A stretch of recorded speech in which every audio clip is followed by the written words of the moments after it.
Yesterday was the 11th anniversary of Obama's Affordable Care Act. 11 long years have passed, and despite all the efforts by the GOP inside the Senate and the Supreme Court, the healthcare bill still stands tall, well and truly alive. The ACA has transformed the US healthcare system. All of us want a lot more to be done, but the impact of ACA can never be underestimated.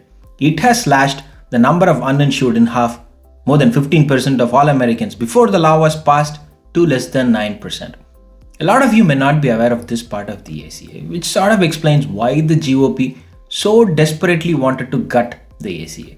The bill taxes the rich and the ultra rich to partly fund itself. For example, there is a 3.8% tax on investment income beyond a certain threshold, and then there is payroll tax on high earners. According to the Tax Policy Center, the top 1% of the earners, the rich, will get an average tax cut of $33,000 if ACA is repealed, and the ultra rich, the top 0.1%, will get an average tax cut of $197,000. Some will say that Mr. Obama robbed the rich to pay for insurance to the poor. He kind of did, I believe. Well, the GOP tried, skinny repeal and whatnot. They would have been successful, except they ended up running into John McCain. And not for once, the Republican Party was able to hold all its factions, special interest groups, and everything stayed together. They were together on repeal, but bitterly divided on replace, and ultimately it was their own differences doomed their efforts to repeal ACA. The Dems hammered them during the 2018 midterms over ACA. With more than 20 million adults covered under it, it was an extremely strong rallying cry for the Dems, and I will go as far to say that the Republican misadventures on ACA were the reason for their losses in 2018. The key is always the number of people who are covered by ACA. ACA is already a single voter issue for millions of Americans. If more people get covered by the ACA, the stronger the case to vote for the one who will keep the bill. Now, Biden has made some smart moves to strengthen the ACA. In the first 2 weeks of the open enrollment period started by President Biden, nearly 200,000 Americans signed up for the ACA.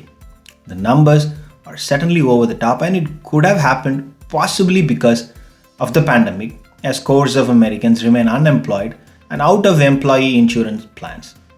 The COVID relief bill passed by the Biden administration cuts ACA premiums paid by Americans. In some cases, it cuts it by more than half. And I do not know, I will leave it to you to decide on this one. A ton of these subsidies are set to expire by the end of 2022. Biden could have made it run for 4 years, but it would have increased the cost of his COVID relief bill, and then the GOP would have screamed of overreach. He could have just gotten it done for only 1 year and saved some money, but there is no clarity on when the economy will be truly out of woods. So 2 years looks like a decent timeline, but it also looks like Biden purposely positioned it to expire around the midterms. So as you can see, there really is no good time to end these subsidies, and the Dems decided to leave them in place until the end of 2022. And I do think there was some political calculus here, and given what the other side wanted to do with the ACA, to completely gut it and leave people out on their own, I find it hard to call out the Dems on this one. Truth be told, the ACA is nothing compared to the largely centralized single-payer systems we have in some other developed countries. These countries have a single public system which covers the cost of essential healthcare for all the citizens in the country. The ACA is nothing compared to that, but it reduces the burden on Americans who fall below the middle class line by taking some money off people who live above the middle class line. A lot must be done before we can even start to compare ourselves with single-payer systems around the world. But it's still a decent step that makes sure that there is at least some option available for people who are economically struggling. The left wants Biden to go all in towards a single-payer government-run insurance system, but that direction is filled with minefields, and it's not going to happen with a 50-50 Senate. There is no point in spending your energy towards something that is never going to pass, give the opposition an upper hand, and watch the rest of your agenda, such as an infrastructure bill, fail against a resurgent opposition party. On the healthcare issue, Biden has chosen the right direction.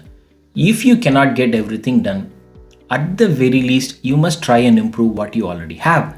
And that is the right way to go. The GOP is already exposed as the party that did not have any plan to get more people into healthcare, and that it never bothered to find one, despite having full control of Washington for 2 full years.